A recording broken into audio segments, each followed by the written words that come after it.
Brooks Koepka. I feel as comfortable as I've ever felt. He's seeing the shot and he's just hitting it.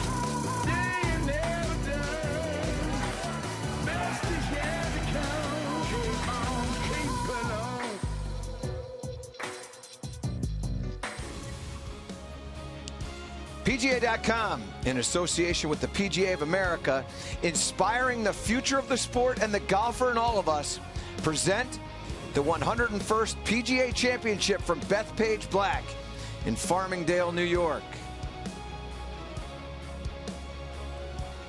And here's a little look at the conditions that our featured group and all these players will face. The wind has shifted coming out of the south and quite a bit blustery, getting up to 25 miles an hour are the gusts, but it's typically about 12 to 20 miles an hour in its speed. I'm Michael Breed alongside Steve Scott. And Steve, we've been treated to a featured group this morning. We got a chance to see how the golf course is going to play. What are your thoughts as we prepare for our featured group in this final round? It's going to be a battle of attrition out there with this wind. The players are going to really have to take advantage of the front nine today. Most of the holes are going to be playing downwind out there, but on the way in, there's going to be holes like 12, 13, 14, 16. I mean, they're going to play very 16, difficult. 17, and 18 are playing some of the most challenging holes today. They have not been that way earlier this week. It's going to be interesting to watch Brooks Koepka. Usually a very fast player gets out there and just goes after it. We're going to see how the decision-making process goes with all this wind as it fluctuates from low to high. Not a lot of great scores out there today. So far, the lowest round, 2 under par. Is there a 3, 4, 5 under round out there? Do you think in order for Brooks Koepka to lose this, he's going to have to make some really big numbers? Well, I think the first 7 holes, 8 holes are going to play so pivotal in the result of this tournament, in this championship. If somebody like Harold Varner can go out and be 5 under through 8 somehow and you know, surprise Koepka. Koepka's, you know, I think he's like that. He's like that prize fighter. He's willing to take the punches, but he's going to have to go out and punch himself through on these first 8 holes, and then everybody's going to be kind of hanging on as they come back to the house. He said in his interview that he would treat this round like any other round. Is it possible to do so with a chance to win his 4th major championship? It has been some impressive golf that he has played over the last, his last 9 majors. He's got such a great attitude about the game. I've spent a lot of time around him recently, and he looks at today as a great opportunity, a big day to learn. And look, let's face it, there's a lot on the line for second place for him. I mean, it's a huge payday, FedEx Cup points, all sorts of things that can go along with finishing second for a player who hasn't won yet on tour. Well, and for an individual who many have overlooked prior to this week, he has been one of those people that has had to rely on his inner belief in himself, obviously. And this exhibition that he's orchestrated so far through these first 3 rounds has been nothing short of exceptional. Should he win this, he will certainly be in the conversation every single major championship just because of what he's done in these prior 8 or 9. And I love the contrast between a player like Harold Varner and Brooks Koepka. Koepka, he's got his chef at home, going eating perfectly throughout the week. Varner says, I'm going to go home. That's just after round 3. He says, I'm going to go home. I'm going to game a little bit. And I'm going to eat some McDonald's, and I'm going to come back and do it again. Well, Brooks Koepka opened up this major championship with a round of 63. He has been on top of this leaderboard since day 1, and now with a 7-shot lead. Could this be a wire-to-wire? There's a look at some other wire-to-wire PGA Championship winners. Hal Sutton back in 1983, Raymond Floyd in 82, Nicklaus in 71, and Bobby Nichols in 64. But it hasn't been done, Steve, since 1983. It's been a long time, a lot of talent. But what Brooks Koepka has done playing in his opening 2 rounds with Francesco Molinari, and Tiger Woods coming off of that win at the Masters. He made a statement and continues to do so.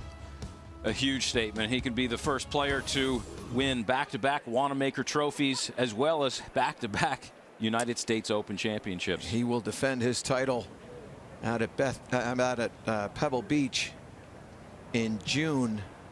Chance to win 3 in a row. And if he lengthens this lead and wins this by double digits, that will be all anybody will be talking about at the U.S. Open.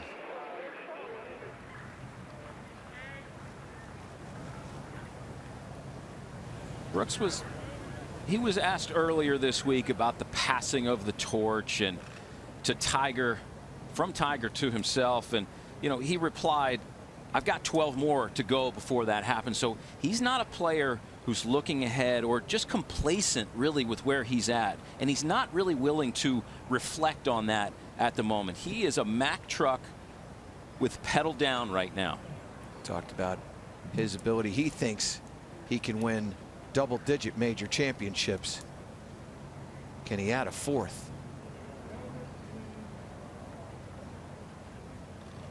You want to split and take more cuts?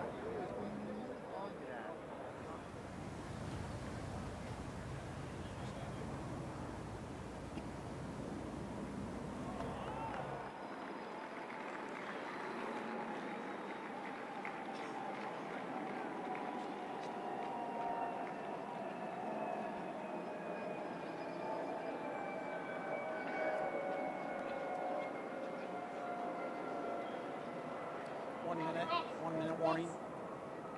That voice right there of Vice President of the PGA of America, Jim Richardson. Let's take a little look at some of the largest 54-hole leads. Well, we'll show you that in a little bit.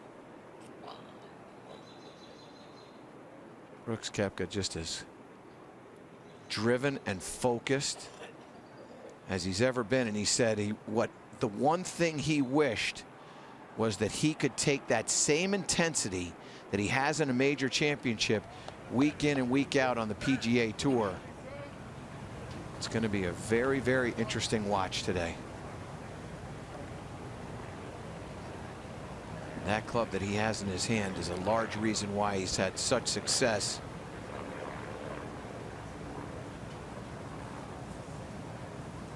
Good afternoon, ladies and gentlemen. Welcome to the 101st PGA Championship. This is the 2:35 starting time. The referee for this group is from Greenwood, Indiana. Please welcome PGA member Chip Essick.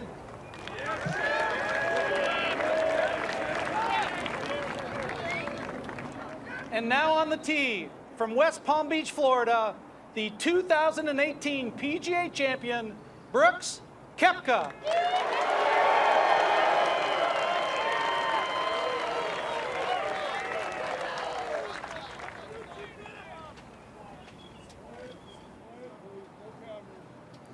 Let's take a look at Top Tracer, presented by Michelob Ultra.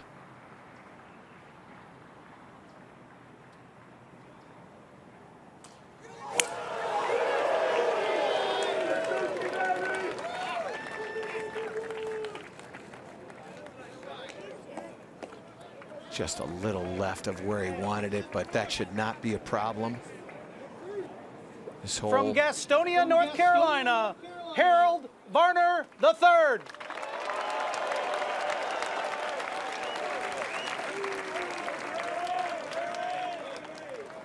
Big day for Harold Varner. Can he get off to a good start?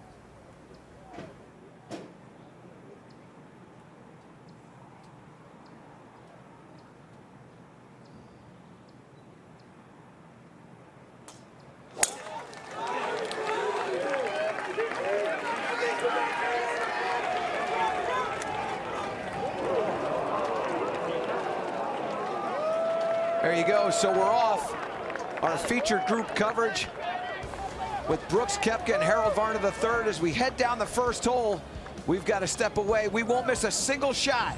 Stay tuned.